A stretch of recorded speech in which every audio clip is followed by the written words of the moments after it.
VLM 성가대가 토요일부터 준비해서 함께 찬양하는데 많은 분들의 지원을 바랍니다. 다시 말씀드리지만 음악성과 상관없이 지원자를 받고 있습니다. 지난주 목요일 날은 전국 나사렛 부부 목회자 체육대회가 성환에서 있었습니다. 체육대회를 하면 이제 어떤 분이 설교를 한번 이렇게 하게 되는데, 대개 그 체육대회 설교는 그냥 시간을 좀 때우거나 별로 감동스럽지는 않아요.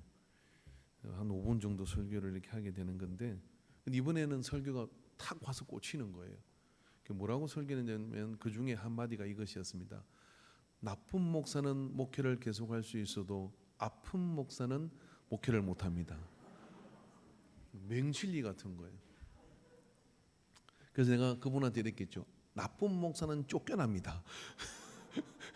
그렇게 했는데, 아무튼 아프면 참 소용이 없다 이런 생각이 이렇게 들어요. 저는 최근에 조금 이제 힘든 상황을 지나고 있는데 막 특별한 은혜를 많이 받고 있습니다. 지난주는 제가 이제 귀에다가 이걸 꽂고 이렇게 했잖아요. 한쪽 귀하고 이쪽하고 듣는 게 좀 달라서 이쪽으로 꽂으면 좀 편한 것 같아서 이제 그렇게 꽂았는데, 또 부작용이 하나 있더라고요. 그게 뭐냐면은 예배 시간에 헌금을 입금하는 분들이 계셔요. 그럼 이게 아이폰은 또 똑똑해가지고 계속 읽어줍니다. 웹발신 신협. 그러면서 그래서 그분이 안 오셨어. 안 온 분이 헌금을 더 잘하더라고요. 그래서 어떻게 될지 모르겠어요. 그래서 이번 주는 이게 배터리를 다 방전시켜서 빼놨는데, 아무튼 여러분 건강 잘 챙기시길 바랍니다. 옆에 있는 분에게 건강하자 시작. 예. 그래서 제가 앓고 있는 게 정말 유명인이 또 앓고 있더라고요. 아이유가 하는 그 가수가 있나 봐요. 그분이 이관증을 지금 앓고 1년 동안 고생을 한다 그래요. 증상이 저하고 딱 똑같더라고요. 그랬더니 제가 이제 인터넷에서 검색을 해봤더니 그전에는 이것에 관련된 자료가 별로 없었어요. 근데 유명한 사람이 앓고 나니까 유튜브에 넘쳐납니다. 이렇게 해라 저렇게 해라. 그래서 병도 알리야 낫는다 이런 생각이 들고, 그래서 아무튼 여러분의 기도로 조금씩 좋아져서 지금은 이제 그닥 평상시 생활에 별 불편이 없고, 예배 때는 조금 이제 음악이 시끄러우니까, 또 장점은 뭐냐면은 제 목소리를 제가 들었기 때문에 내가 어디가 틀리는지를 잘 이렇게 이해할 수 있는 장점도 있는 것 같습니다. 피할 수순을 즐겨라 하는 마음을 가지고, 그리고 제가 이제 주변을 풀어보니까 한 가지씩은 다 아프더라고요. 어떤 사람은 다리를 절고, 어떤 사람은 또 눈이 안 보이고, 그래서 그 중에 한 가지 한쪽 귀라면 이쪽 귀가 남았으니 다행이다 하고 감사하고 또 예배를 드리고 있습니다. 여러분도 뭔가 불편한 게 있거든. 그냥 감사하십시오. 그리고 뭐냐면 그렇게 은혜를 받고 가다 보면 하나님께서 큰 은혜로 인도하여 주실 줄로 믿습니다. 자, 고린도 교회는 여러분 바울에게는 아픈 교회입니다. 사랑과 정성을 들여서 교회를 이렇게 개척을 하고, 본인은 떠났지만은 이 당시 장로라고 하는 직분을 가진 사람들은 지금의 목사들입니다. 그 지역에서 머물면서 교회의 말씀을 가르치고 그 공동체를 이끄는 사람들을 신약시대의 장로라고 얘기해요. 순회하면서 교회를 계속 북돋는 사람을 사도라 그럽니다. 자, 그런 면에서 이제 고린도 교회 안에도 말씀을 가리키는 바울의 복음과 이런 것들을 잘 받아가 가리키는 그런 어떤 목회자들이 있었고, 그리고 또 그런 어떤 원로들이 이렇게 있게 됐는데, 고린도 교회는 항구 도시에 있는 교회로서 돈이 많아요. 이게 상업적인 도시이고, 또 한 가지는 뭐냐면 큰 신상들이 있어서 우상들이 굉장히 많이 믿는 그런 어떤 분위기가 있는 그런 데입니다. 대개 이제 우상이 심하던 곳에 복음이 들어가면 약간 신앙이 신비적인 그런 어떤 일들이 많이 일어나요. 귀신을 쫓아내야 되고 악한 영과 대적해야 되고, 그러니까 그런 일이 많이 일어나죠. 그런 면에서 이제 고린도 교회는 은사가 일어나기 시작한 겁니다. 뭐 방언을 하고 통역을 하고, 그리고 또 병고침의 역사가 나타나고 하는 그런 은사가 고린도 교회 안에 많이 일어나게 됐어요. 그러면서 약간의 문제가 생기다. 어떤 문제가 생겼냐면은 말씀을 가리키고 목양하는 장로들과 그리고 목회자들, 그리고 또 그런 것에 원로적인 사람들과 고린도 교회는 이제 새로운 은혜를 받아서 은사를 받은 사람들, 이들이 충돌이 일어나기 시작한 거예요. 어떤 충돌이 일어나냐면 꼭 그렇게 가야 되느냐? 우리가 성령의 은사를 받았으니 하고 그런 갈등이 그 교회 안에 있게 되었어요. 그런 가운데 이제 바울이 디모데를 통해서 이 고린도 교회에 고린도 전서의 편지를 보냅니다. 그때는 강한 어조로 보냅니다. 정신을 차리라. 그런 게 다가 아니야. 은사는 제일 큰 은사를 받아야 된다. 사랑의 은사를 받아야 돼. 그러면서 그런 것들에 대해서 강하게 얘기했더니 디모데가 갔다 와서 이렇게 얘기하는 겁니다. 고린도 교회가 말을 안 듣고요. 뭐 우리는 꼭 사도발만 있는 거 아닙니다. 다른 사도도 있고 우리끼리도 갈 수 있습니다 하고 이렇게 밀어내 버린 거예요. 고린도 후서를 쓸 때 바울은 좀 진정을 하고 좀 뭐랄까 해야 되나 부드럽게 이야기를 합니다. 그러면 속내를 이야기하는 거죠. 어떤 속내를 이야기하느냐면 내가 너희들에게 복음을 전함에 보여준 태도가 있지 않냐. 그 복음을 전하며 보여준 태도를 따라 해야지. 왜 뒤에 온 사람들 그 뒤에 와가지고 그렇게 은사와 막 그런 것들로 해가지고 그렇게 휘저어 놓은 그런 것들에 휘둘릴 수가 있냐. 그러며 좀 사정하다시피 해서 고린도 후서를 쓰는 내용이 전반적인 내용이에요. 자, 그런 건 우리가 본문을 선택한 6장의 상황이 바로 이런 상황을 염두에 두고 보면은 이것을 우리가 잘 알 수가 있죠. 그래서 말씀에 보면 우리가 하나님과 함께 일하는 자로서 너희를 권하노니, 즉 바울이 이렇게 자기 어떤 스펙을 자랑하지 않습니다. 하나님과 함께 일하는 자라고 그렇게 얘기해 섬기는 자로 그렇게 말하더니 바울이 오늘 사도 바울이 뭐냐면 우리가 하나님과 함께 일하는 자다 하고 우리가 하는 이 이야기가 하나님의 어떤 그런 위임된 권위를 가지고 하는 이야기다라고 얘기를 합니다. 그러나니 하나님의 은혜를 헛되이 받지 말라라고 이렇게 했어요. 은혜를 헛되이 받지 말라. 지금 고린도 교회는 풍파 가운데 있습니다. 그런데 바울은 이것에 대한 희망을 이야기하면 이렇게 얘기하죠. 지금은 은혜 받을 만한 때고 구원을 받을 때다라고 얘기합니다. 저는 갈등 없이 성장하는 교회를 본 적이 없습니다. 여러분 신앙도 그렇습니다. 그냥 말씀을 들으면 아멘 하고 그대로 되는 사람이 누가 있겠어요?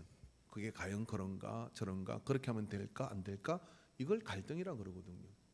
근데 갈등 자체는 문제가 되질 않아요.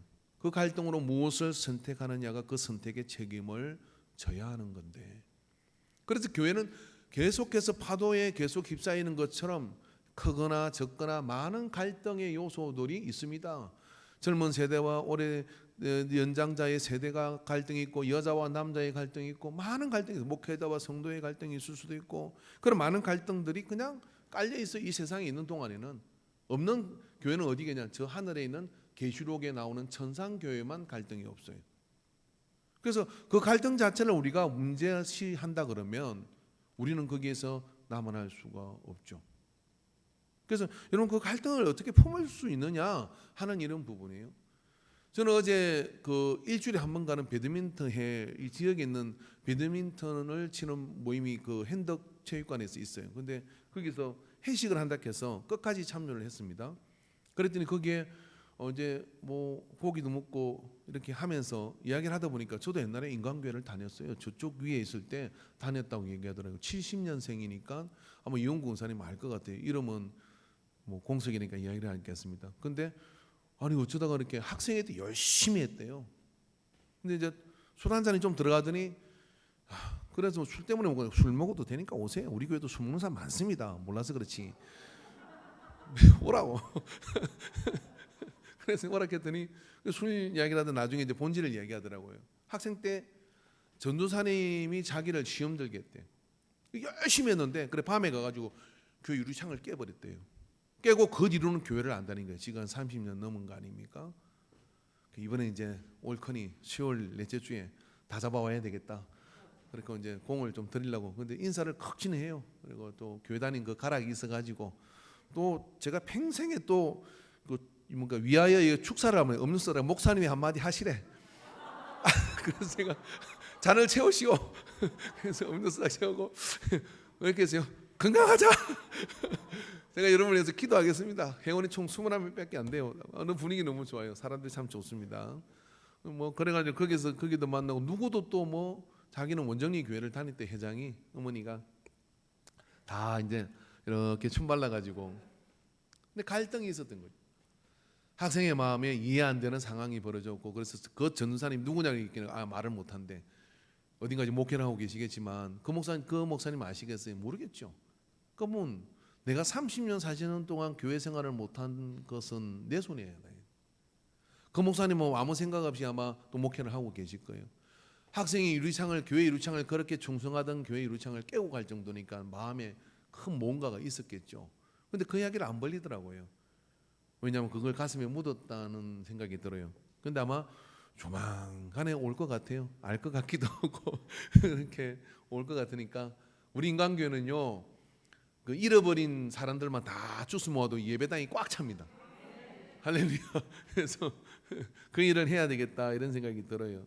근데 고린도 교회도 갈등이 있었지만 바울은 이것이 은혜 받을 때이고 이것이 구원을 받을 때다라고 그렇게 얘기를 합니다.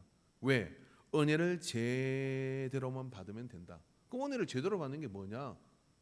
바울은 자기가 너희들에게 어떻게 했는지를 한번 봐라 라고 기억을 되짚어서 당신이 한 일을 열거하기 시작해요. 자, 우리가 주목해야 될 건 이겁니다. 여러분, 은혜를 헛되이 받든 아무튼 받으면 좋을 것 같아요. 그죠? 교회는 세 부류의 사람이 있습니다. 은혜를 참 막 충만하게 받아가지고요, 막 그렇게 은혜대로 사는 사람이 있는가 하면 예배 시간에 졸지도 않고 넣지도 않고 다 하는데 은혜를 헛되이 받는 사람도 있어. 또 한 부류의 사람이 있습니다. 그냥 교회에 앉으면 눈을 딱 감고 주무시는 사람들이 계세요. 오늘은 한 분도 없어요. 제가 이분들을 이야기하려고 했더니. 근데 주무시는 사람이 교회 문제를 일으키는 경우는 전혀 없어. 그래서 목사님들이 이렇게 얘기합니다. 조는 사람은 깨우지 마라. 그 사람이 교회에 말썽을 피우느니 한 번도 없다. 그리고 조는 분은 나갈 때 목사님 인사가 달라요. 미안하니까. 목사가 알고 당신이 아는, 뒤에서 보면 모르지만 다 알잖아요. 목사님 묵인해 줬잖아요. 그러니까 고맙잖아요. 그러니까 아이고 목사님 하고 이제 고개를 인사하고 이렇게 가요. 그러면 그래도 조라도 왔으니까 감사합니다 하고 이렇게 서로 약속한 게 있어. 그분은 전혀 문제가 없어. 그런데 여러분, 우리 인간교회도 아픈 추억이 있잖아요. 여기 뭐 핸드 감리교회도 여기 뭐 교회도 6번 나갔다며요. 나갈 때 어떻게 나갔습니까? 한번 물어봅시다. 그때 은혜 안 받은 사람이 문제를 일으켜서 교회를 쪼개는 경우가 있습니까? 없습니다. 은혜를 받기는 받았는데 헛되이 받은 경우 교회는 분리와 아픔을 경험하게 돼 있어요. 고린도 교회가 지금 그렇게 생긴 거예요. 그런 고린도 교회가 그렇게 생겼을 때 바울이 제시한 건 뭐냐면 은혜를 제대로 받으라. 이게 은혜를 어떻게 받아야 되냐? 어떻게 받아야 되냐? 잘 받아야 돼. 헛되이 받으면 안 돼. 가볍게 받아야 되는 거예요. 은혜가 뭐예요? 선물이잖아요. 하나님께서 우리에게 사랑을 베풀어 주시고 우리를 구원해 주신 그것을 내가 딱 감동이 되잖아요. 감동이 되면 어떡합니까? 그 감동을 받았으면 그 감동을 가지고 나오는 행동들이 있는 거죠. 은혜를 받았습니다. 부부끼리도 그러지 않습니까? 남편이 막 수고해가지고 월급 봉투를 딱 들고 오거나 입금 다 되지만 이런 그런 기쁨이 없어요. 그 월급 봉투를 줄 때가 좋았는데 그럼 탁 주면 아내가 한 달 동안 참 수고하셨습니다. 그러면서 탁 받으면서 밥상이 좀 달라지고, 요즘 그런 거 없구나. 입금돼가지고 알아서 다 원천 징수하니까. 그런데 남편이 와가지고 여보 오늘 하루 동안 얼마나 고생이 많았어. 그러면서 오늘 설거지는 내가 할게. 막 그러는 거예요. 그럼 그 다음날 아침에 어떻게 돼요? 밥상이 달라져요? 어떻게 달립니까? 참 저렇게 밖에서 일하고 집에 와서도 참 나를 위해 힘을 써주는구나 하고 감동이 돼가지고 세상에 이런 남자가 어딨냐 그러고 없는 반찬 있는 반찬 해가지고 아침에 일찍 준비해가지고 이렇게 할 거 아니에요. 안 하시는구나. 이게 뭐냐면은 은혜를 받으면 행동이 나가게 되거든요. 그러므로 여러분, 은혜는 헌신적 사랑과 수고를 일으키도록 만들어줍니다. 오늘 바울이 이런 이야기를 하는 겁니다. 나는 예수님께 은혜를 받고 난 다음에 그걸 내가 이런 은혜를 받았다라고 설명한 게 아니라 말씀을 전하지만 우리가 이 직분의 비방을 받지 않게 하려고 무엇이든지 아무에게든지 끄리끼지 않게 하고 오직 모든 일에 하나님의 일꾼으로 자천하여 많이 견디는 것과 한난과 궁핍과 고난과 매맞음과 갇힘과 난동과 수고로움과 자지 못함과 이거 뭐예요 다? 그러한 태도를 가지고 고린도 교회를 섬기고 그러한 태도를 가지고 그런 마음을 가지고 섬겼다 이렇게 얘기하는 겁니다. 본문에서 모범이 되어 은사주의로 사로잡힌 이들에게 수고의 가치를 바울은 설명을 하고 있는 거예요.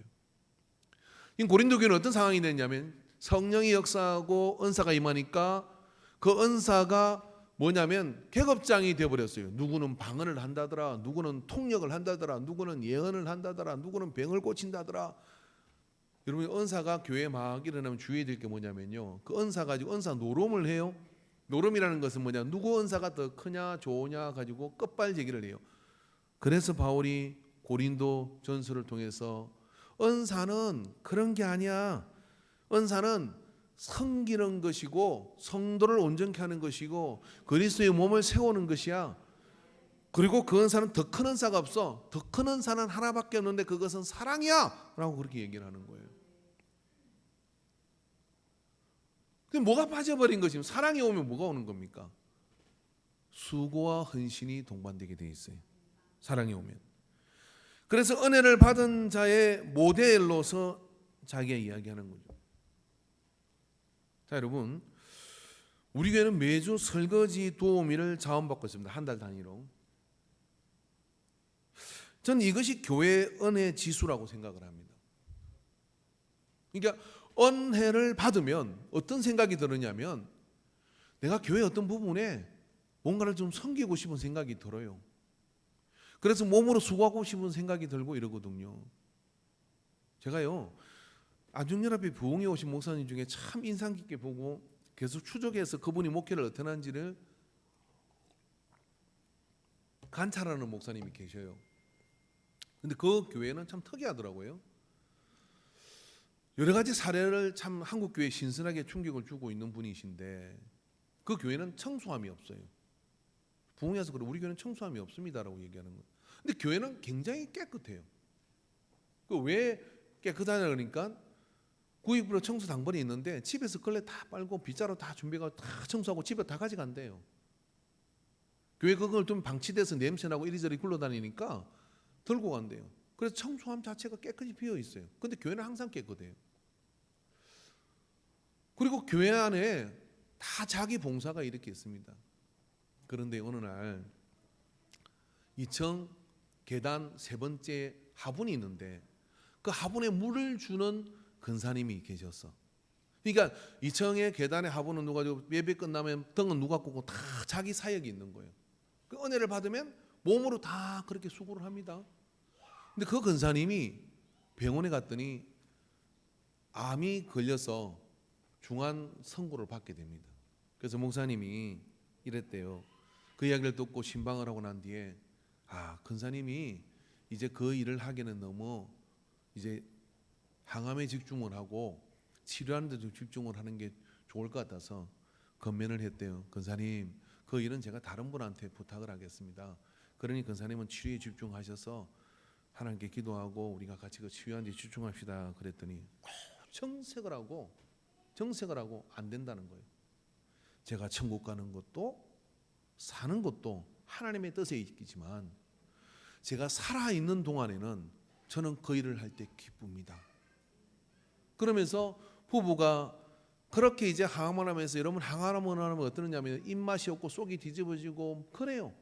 그런데 꼭 금요일이면 와가지고 그 화분에 물을 주고, 그리고 닦아놓고, 그리고 가는 모습을 목사가 보는데 어떻게 해요? 눈물이 나잖아요. 그분이 살았을까요? 죽었을까요? 믿음이 없네요.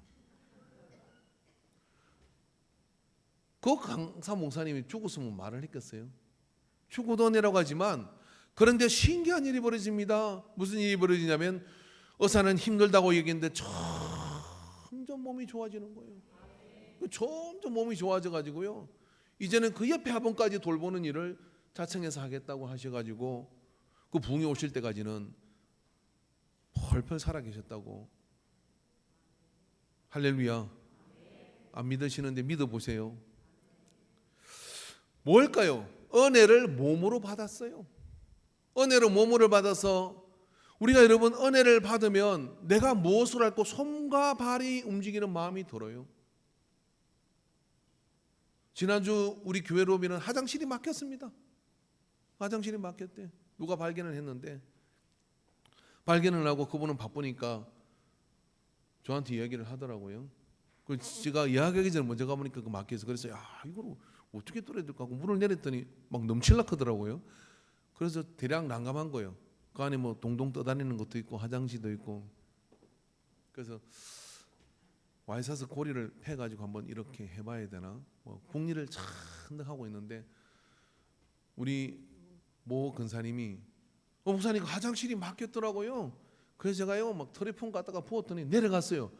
할렐루야. 고민이 토요일날 확 해결된 거예요. 자, 누군가는 싸고 도망간 사람이 있고 물 안 내리니까 덮으라고 같이 뭐 알려가지 마십시오. 시험 되니까. 저도 모르니까. 저는 아니에요. 누군가는 보고 그냥 조용히 안에 있는 화장실을 쓴 사람이 있는가 하면 누군가는 냄새나고 힘들지만 그 문제를 해결하려고 털에풍을 갖다 붓고 막 그렇게 애를 쓴 사람이 있어요.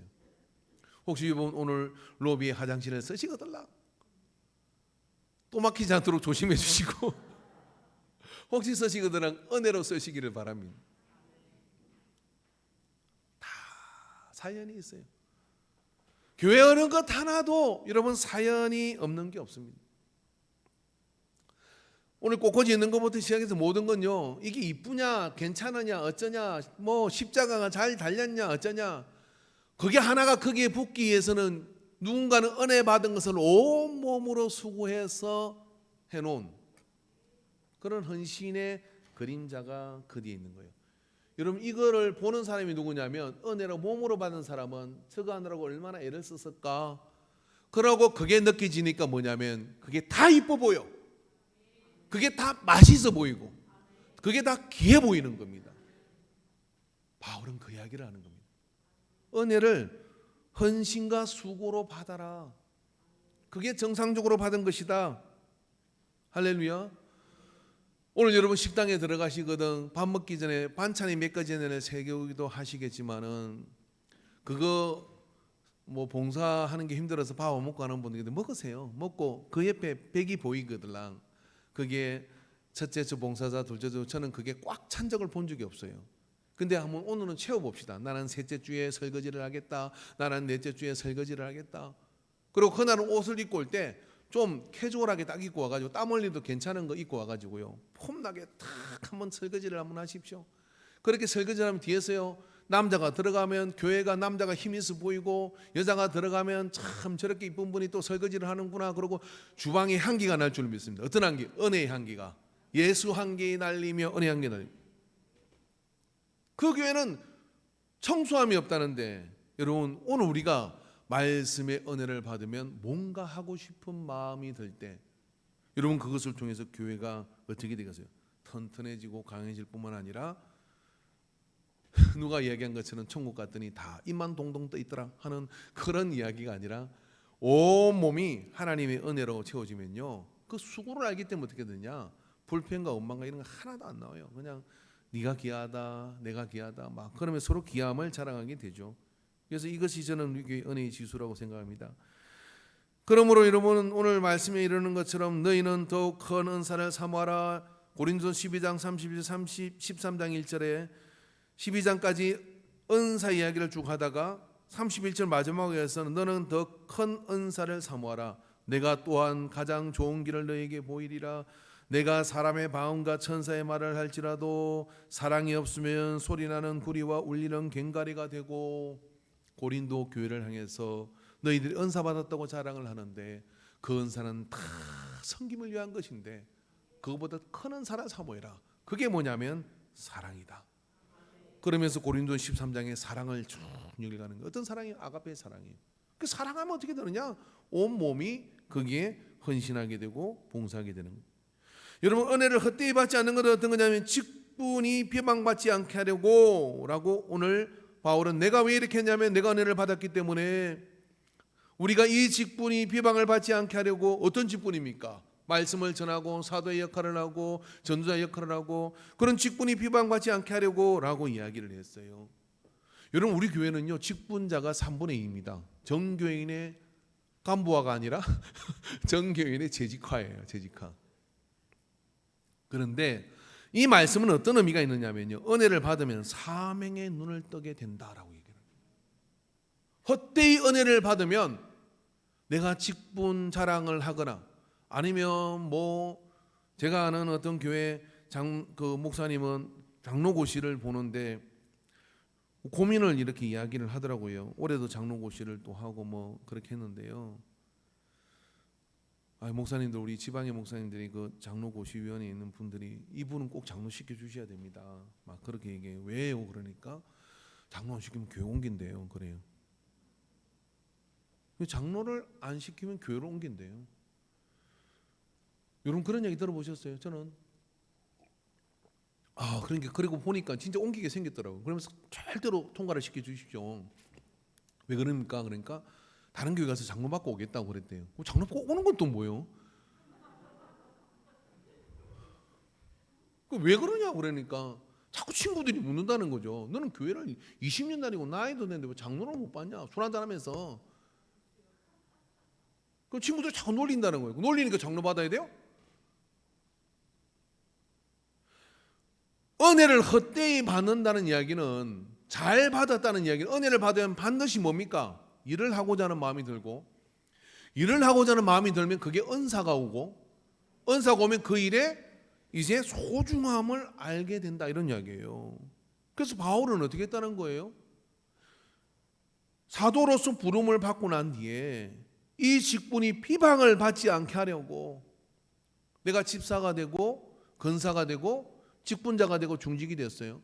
그러면 그 직분에 비방을 받지 않게 하려고, 그게 뭐냐면 은혜를 헛되이 받지 않은 거예요.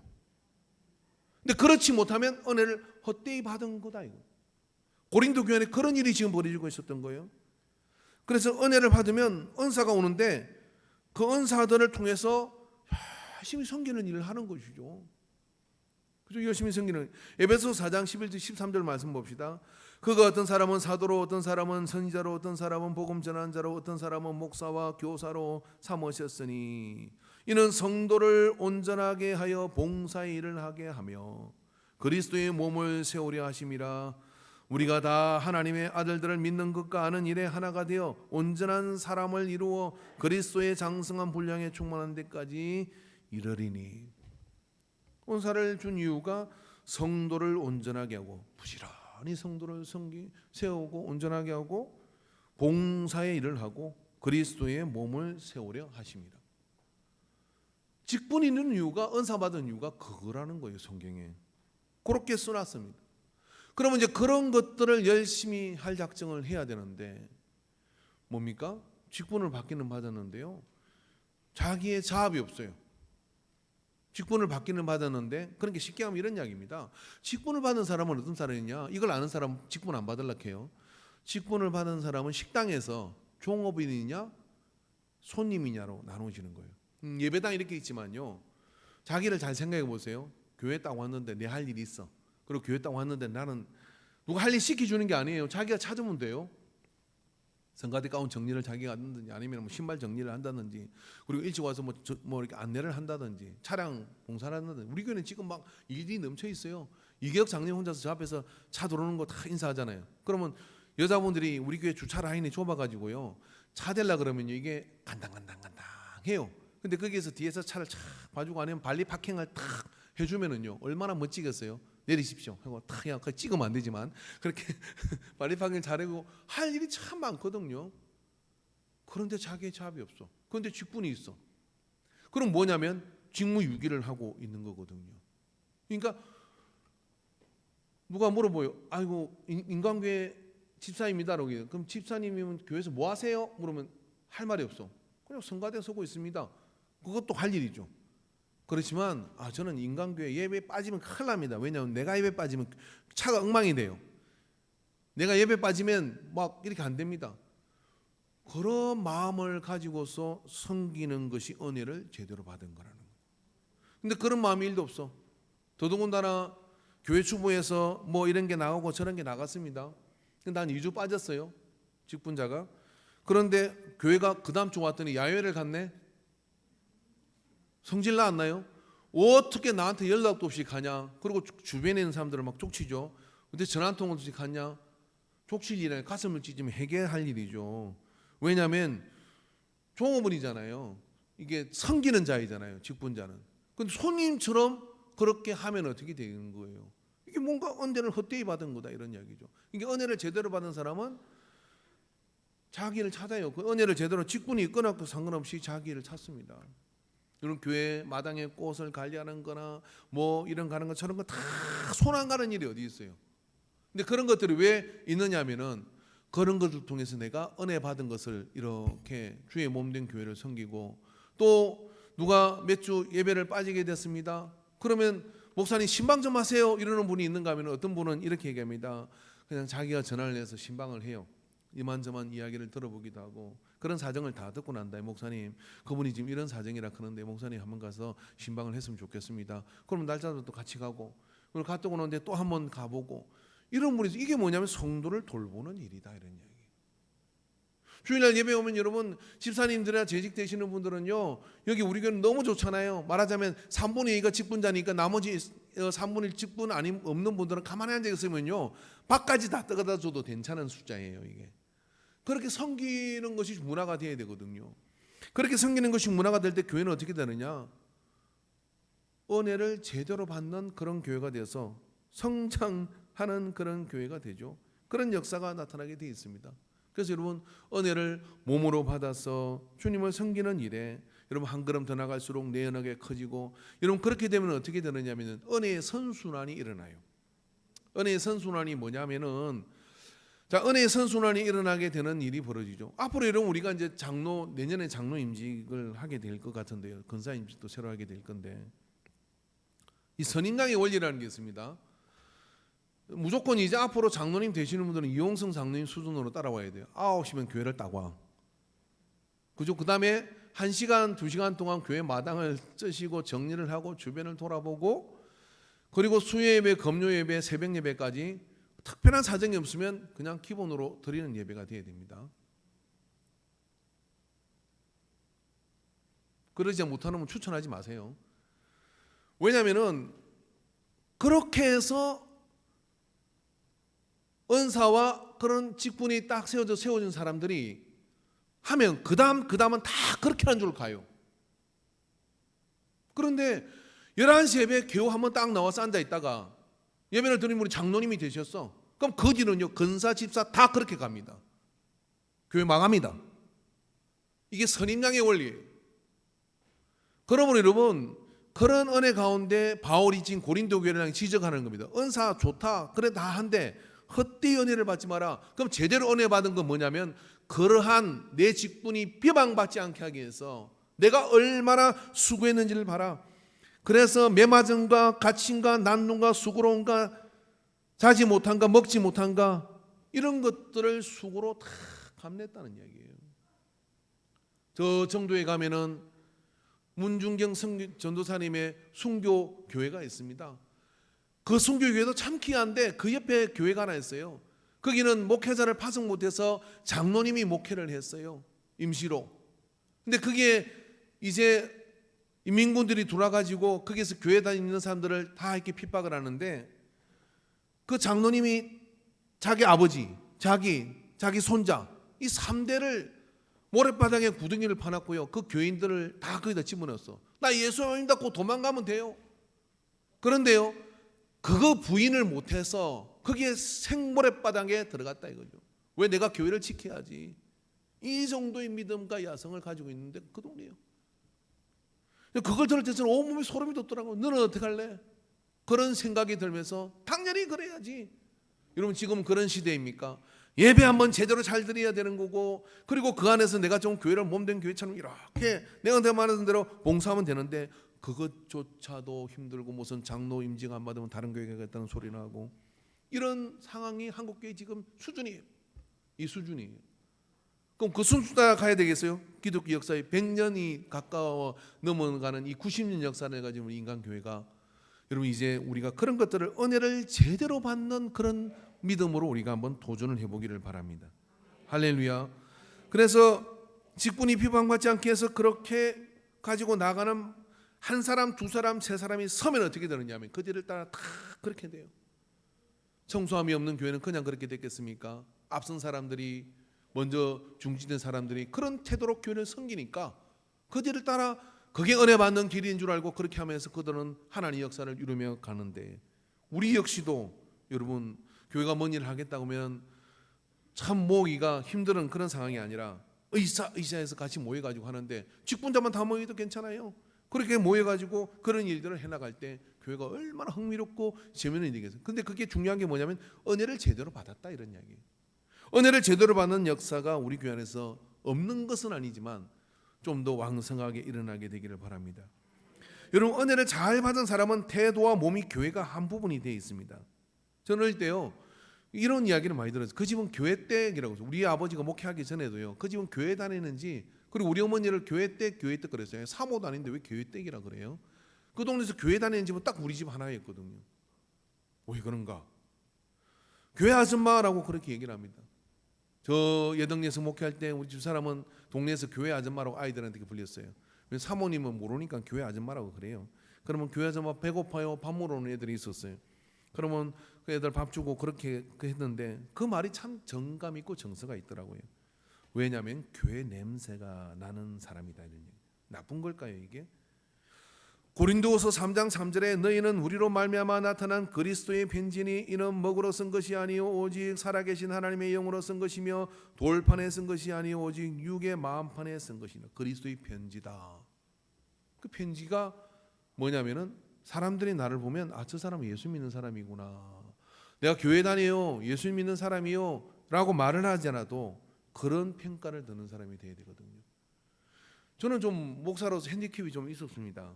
아무리 봐도 목사로 봐주는 사람이 별로 없었는데 이사진 센터 하시나요? 그리고 심지어는 좀 다른 쪽에 있는 사람으로 생각을 하고 헬스클럽 등록을 갔더니 그 헬스클럽 하는 그 코치가 이 덩치가 이렇더라고요. 지금은 좀 오래된 얘기지만 딱 봐도 걔는 이제 조폭같이 생겼어요. 그래서 쥐가 나보고 이러는 거예요. 조직에 근무하세요 이러는 거예요. 그래서 아니라고 그랬더니 아예 팔이나 주먹이 그게 아니래. 그래서 그건 싸울 때 쓰는 근육이 발달했대. 아니라고. 그래서 제가 나중에 목사라는 소리를 끝까지 못했어요. 부산 놈인데 그 성격 가관한데 홈플러스 앞에서 제가 딱 앞에 가는 차를 뭡니까 이거 모닝 같은 걸 탔는데 뒤에 순간 빵 했어요. 야, 그 사거리에서 차를 딱 내리더네요. 인상이 장난이 아니거든. 그 헬스 코치가 딱 내리더니 뒤차를 따라가더라고. 그랬더니 좀 이따 바로 오더라고요. 미안하다 했나 봐. 그 정도에서 나보고 그렇게 하면 어떻게 하자는 거예요. 그날 저날 회개했습니다. 주여. 그래서 제가 헬스를 못 가는 거예요. 딱 벌어질까 싶어서. 근데 주여 그런데 어느 날 어디 갔는데 어떤 분이 혹시 목사님 아니세요? 그러는 거예요. 갱해라 진지라. 내가 그분한테 오늘 풀코스로 쏘았어요. 뭘 보고 저를 목사로 보시나요? 그랬더니 느끼신대. 뭐가 느끼냐면 사랑이 느끼지고 마음속에 게 느껴지고 그래서 주여 이제 제가 됐나 봅니다. 얼마나 감사했는지 몰라요. 그리스도의 편지로서 말을 해서가 아니라 여기 있을 때는 목사 같죠. 내려갔을 때도 뭐냐면은 참 목사님이 같습니다. 누더기를 입거든 어쩌든 좀 성지자 같은데요. 그러면서 그렇게 봐줘야 되는데 여러분 그게 태도가 되어야 돼요. 고린도서 2장 14절 말씀 같이 읽어봅시다. 시작. 항상 우리를 그리스도 안에서 이기게 하시고 우리로 말미암아 각처에서 그리스도를 아는 냄새를 나타내시는 하나님께 감사합니다. 바울이 가진 전도법과 바울이 가진 영향력은 뭐냐면 바울은 오늘 말이 어눌해요. 청산유수 같은 말을 잘 못합니다. 외모도 머리가 빠지고 아무튼 그랬다 그래요. 등도 약간 굽었다 그러죠. 유전에 하면. 근데 거기서 무슨 홀모함하는 게 별로 없어. 그렇지만 바울의 삶을 조금만 따라가다 보면 그가 참 그리스도의 사람인 것을 알게 됐다는 거예요. 향기가 나고 냄새가 났다. 여러분 향기가 나고 냄새가 나면 이게 진짜구나. 여러분 병아리 감별사가 탁 보면 암놈 구분하더라고요. 목사는요 저분이 진짜 그리스도인지 아닌지 못합니다. 예배 때만 보니까 다 신령해 보여요. 그러면 여러분이 진짜인지 가짜인지 아는 방법은 딱 하나 있어. 오늘 집에 가시거든 월요일날 누구를 만나든 제일 친한 친구한테 이렇게 전화해서 물어. 너 나 교회 다니는 줄 알지? 그리고 이렇게 물으세요. 내가 진짜 예수쟁이 같으냐 가짜 같으냐 이렇게 물으면 그 친구가 진짜 친구라면 진실을 말할 겁니다. 그 평가가 제일 정확해요. 그 목사가 진짜인지 가짜인지는 어떻게 하느냐? 사모한테 물어보면 합니다. 애석하게도 사모는 비밀 서약을 저하고 했습니다. 당신이 보는 모든 것들을 일체 죽을 때까지 비밀로 할 것. 그래서 저는 매일 기도합니다. 우리 집 사람이 치매 걸리지 않기 위해서.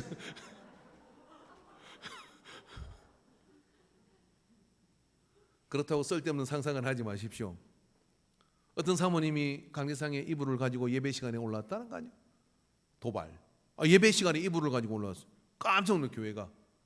교회 올라오냐고 목사님 물으니까 여기 계신 당신을 나는 남편으로 사랑하고 살고 싶소 하고 올라왔대. 여기서는 막 천사야 사랑이야 막 사택만 가면 막 험악하기 이럴 데 없는 거야. 그러니까 거기서 만나는 괴물 같은 사람을 도대체 용납할 수가 없으니 여호와는 그 충격은 목사를 변화시키고 그 다음에 그 목사가 착해져서 목회 잘했다는 옛날 이야기. 사람은 다 이중성이 있습니다. 그러나 한 번쯤은 여러분 우리가 그 회사에 이렇게 가고 이러면은 술을 권하기도 하고 그러잖아요. 술 마신다고 지옥 가는 거 아닙니다. 술 마셔도 교회 오십시오. 예수 안 믿어 지옥 가는 거지 술 먹었다고 술 취해도 오십시오. 괜찮습니다. 오랜만에 맡아오는 알코올 냄새가 향수를 적게 하니까 괜찮은데 문제는 이거예요. 내가 술자리에서 술을 이렇게 마시는 순간 거기에 세 부류의 사람이 있습니다. 하나는 교회 다니는데 라이롱이라서 너도 마시고 나도 마시고 이런 사람이 있고 그래서 우리 이해한다 쿨하게. 또 한 사람은요 안 마신다고 하는데 굳이 권하는 사람이 있어요. 예수 안 믿는데 한번 잡아털어 버리라 이런 의지가 있는 사람. 또 한 사람은 간망하는 사람입니다. 이렇게 보고 있죠. 근데 그 술 한 잔은요 알코올은 집에서 차라리 혼자 마시세요. 근데 그 알코올은 뭐냐면요 내가 하나님 앞에 진짜인지 가짜인지가 입증하는 시간이 됩니다. 근데 그걸 극구 거부하잖아요. 그러면 그 다음에 무슨 일이 벌어지느냐 하면은 자기들끼리 이야기합니다. 쟤는 진짜 예수 믿는 애야. 마시잖아요. 그 다음부터는 쟤는 가짜야라고 이야기를 합니다. 그 가짜인 줄 알고 취급을 해요. 그리고 어떻게 하느냐면요 그 뒤부터는 얘가 무슨 신령한 이야기를 하거나 이래도요 야 그러지 말고 한잔 해라 그러고 끝나요. 근데 진짜임을 선언을 하잖아요. 그러면은 처음에는 핍박을 하고 막 그러고 놀리다가 나중에는 어떻게 하냐면은 경외감이 이 속에 들어요. 어떤 경외감이 들느냐 신앙이라는 건요 이런 겁니다. 내 의지가 있고 내 자유하고 싶음이 있지만은 그걸 신적 존재의 규율에 나를 우겨 넣어서 거기에 나를 절제하고 맞춰 였는 게 모든 신앙의 기본이에요. 근데 그거를 사람이 해내기가 너무 힘든데 나는 못하는데 내가 약속한 것도 못 지키는데 하나님의 존재 앞에 자기를 저렇게 절제할 수 있어. 옛날에 그렇게 술 잘 마시고 옛날에 그렇게 잘 놀았는데 어느 날 내가 제대로 은혜를 받아서 이제부터 난 그렇게 안 살아 라고 이야기하고 선포하는 순간 경외감이 들어요. 그런 다음에 무슨 생각이 드느냐면요 진짜 힘들고 어려운 칙칙한 밤에 그 친구한테 전화를 해요. 가깝지도 않지만 자기 속의 이야기를 하고 내가 어쩌면 좋겠냐라고 물어오는 이런 일이 벌어져요. 그것은 뭐가 일어나요? 전도가 일어나요. 그래서 그것은 술을 먹느냐의 문제가 아니라 안 먹느냐의 문제가 아니라 내 안에 그리스도인의 냄새가 나느냐 하느냐 하는 이게 결정되는 순간입니다. 그것이 결정되실 때 그 다음에 여러분 그 속에서요 다른 길을 가는 사람으로 존경받을 때 다른 길을 가는 사람으로 존중받을 때 그가 가는 길이 어느 날 남루하고 지저분해지고 엉망이 된 자기 삶을 되돌아보며 나도 저 길을 따라가고 싶다는 열망이 속에 일어난다. 어릴 때 왜 우리 예수 믿는 사람들은 그렇게 흰 옷을 좋아했는지 모르겠습니다. 주일이 되면 제가 어린 저에게 기억나는 건요 여름에 모두가 흰 와이셔츠를 입거나 흰 브라우스를 입고 성경을 들고 하얀 고무신을 신고 예배당에 이렇게 어른들이 모여서 들어가는 모습을 보면요 초년의 이 가슴 속에 나도 커가지고 저기에 끼어야지 하는 이런 생각이 들었어요. 경외감이 들었어요. 저는 저희 아버지를 존경합니다. 단 한 번도 헛떨어진 모습을 본 적이 없어요. 새벽에 일어나시면 새벽 기도를 가시고, 그리고 또 산에 가면 묵상을 하시고, 목회하기 전에, 그리고 단 한 번도 헛된 어떤 그런 것들을 추구하는 걸 본 적이 없습니다. 언제나 정당하셨고 당당하셨고 오르셨어요. 돌아가실 때까지. 그래서 목양실에 우리 아버지 사진 하나 걸어놨어요. 제가 많이 힘들고 제가 많이 좀 혼란스러울 때는 안 쳐다봅니다. 근데 가끔 쳐다보면 눈빛이 하도 매서워서 잘하겠습니다.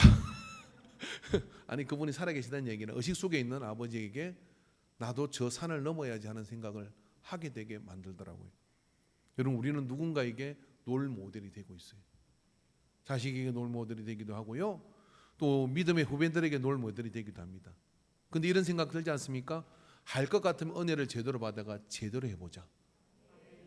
제대로 가는 그 길이 힘들고 어려워도 그렇게 제대로 가다 보면 하나님이 함께 하셔서 전도의 문이 열립니다. 나도 너 따라 교회 갈래? 하는 이야기가 되어지게 되고 교회가 성장을 하게 되고요. 선순환의 은혜가 임하게 돼요. 선순환이 뭡니까? 그거죠. 내가 제대로 된 믿음을 가지고 이렇게 힘들지만 고달프지만은 그것 때문에 쓰러질 것 같지만 한 걸음 한 걸음 한 걸음 간 사람들에 의해서 믿음의 한국교회 세계교회 역사는 바로 그런 사람들을 따라가는 가마에 의해서 되어진 것이지 심오한 신학적 진리, 성경의 어떤 탁월한 해석 아무 소용없어요. 그것이 몸으로 가지 않으면 안 된다고 바울은 이야기를 하는 거예요. 그래서 은혜를 헛되이 받지 마라. 제대로 받은 게 뭐냐? 바로 수고와 헌신과 한기가 변하도록 내 삶을 투영시키는 것. 자, 여러분 오늘 여러분에게 제가 무거운 숙제를 낸 듯합니다. 그러나 좀 부담 좀 가지십시오.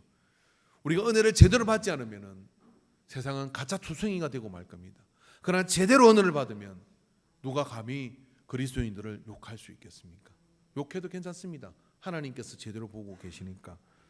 그래서 여러분 이번 주 한 주 동안에 여러분 제가 숙제를 내려고 합니다. 숙제는 뭐냐면 공동체를 위한 수고 한 가지씩을 꼭 한번 선택해 보십시오.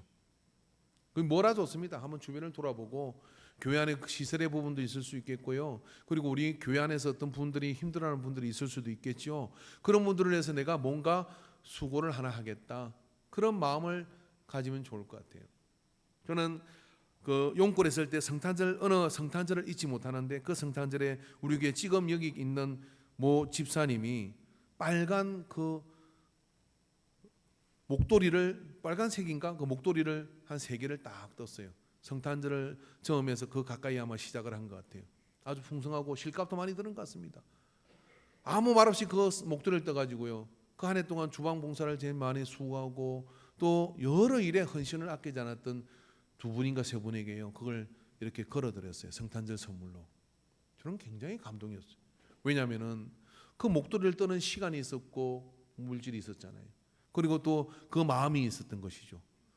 말없이 주방과 여러 가지 교회 힘든 부분들을 열악한 환경 속에서 밥을 해대고 뭐 얼어 터지고 맨날 그러는데 거기서 그렇게 수고를 아끼지 않는 분들에 대한 헌신도 있고 그걸 알아주는 또 수고로 갚는 그런 헌신이 그 속에 이루어지는데 이게 행복한 교회구나 이런 생각이 들었어요. 오늘 여러분 이번 한 주 동안에 우리가 그러한 말 없는 수고로 누군가를 좀 섬기는 이 한 주가 되어서 숙제 잘하시고 다음 주를 만나서 참으로 내가 직분받은 것에 감사와 감격을 가지고 나가는 영적 성장을 경험하시기를 주의 이름으로 축원합니다. 기도합시다.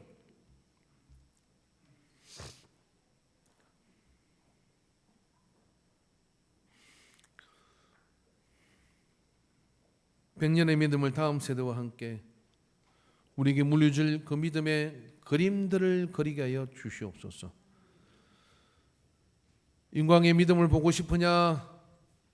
저 집사님을 봐라. 저 직분자를 봐라. 저 성도를 봐라. 추천하고 권할 수 있는 그 그림을 우리가 가지게 하여 주시옵소서.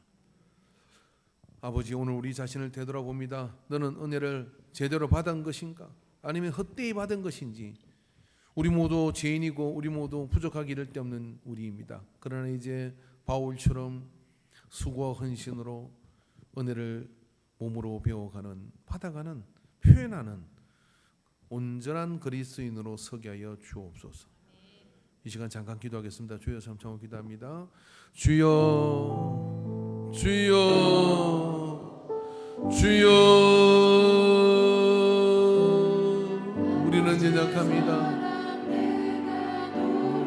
그러나 주님이 우리를 부르셨으니 이제는 제대로 하는 믿음이 되게 하여 주시옵시고, 이제는 온전히 주님 앞에 나아가는 믿음이 되게 하여 주시옵시고, 수많은 세상의 타협과 힘듦이 우리 앞에 엄습하여 오나 나를 부르신 이에게 합당하도록 사는 삶이 되도록 도와주시옵소서. 이 모든 것이 주님의 능력 안에서 능히 이루게 되실 줄로 믿습니다. 오 주여, 우리에게 힘 주시고 능력 주시옵소서. 감당할 수 있는 힘과 능력을 우리에게 주시옵소서.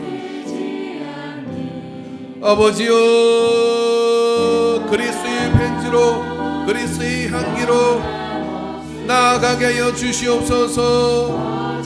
은혜를 헛되이 받는 자가 아니라 은혜를 제대로 받아 교회의 지체로서 이 땅에 빛이 되고 소금이 된 자로서 거룩한 영향력이 나타나게 하여 주옵소서. 오 주님, 붙들어 주시옵기를 간절합니다. 오 주님, 인도하여 주시옵소서. 함께하여 주시옵소서. 은총을 부어 주시옵소서. 능력을 부어 주옵소서.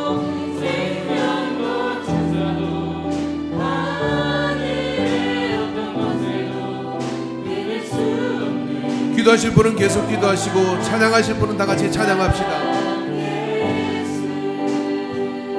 아버지 사랑, 사랑 내가 노래해. 아버지 은혜 내가 노래해. 사랑 변함없으신, 오직 없으신 성실하신 그 사랑, 상한 갈 때 걷지 않으시는, 상할 때 걷지 않으시니, 꺼져가는 등불 끄지 않니, 그 사랑 변함없으신,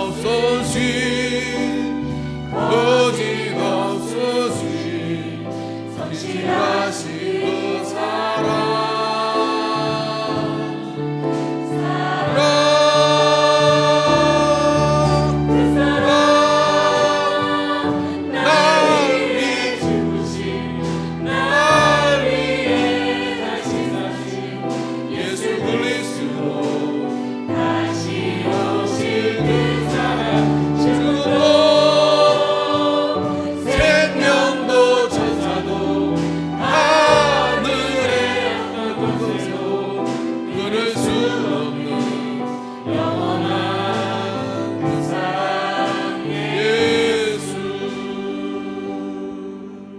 기도하겠습니다. 하나님 아버지, 우리는 참 부족합니다.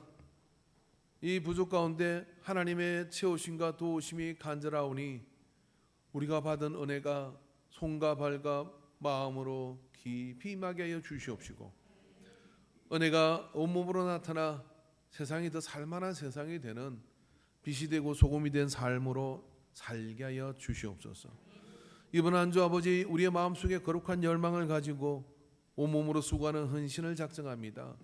주님, 우리에게 그걸 행하는 동안에, 그걸 남모르게 이루는 동안에 더 깊은 주님의 만지심과 인도하심과 은혜가 임하게 하여 주시옵소서. 그렇게 성장하고 살아가는 우리가 되게 하여 주옵소서. 예수님의 이름으로 기도합니다. 아멘. 여기에 모인 우리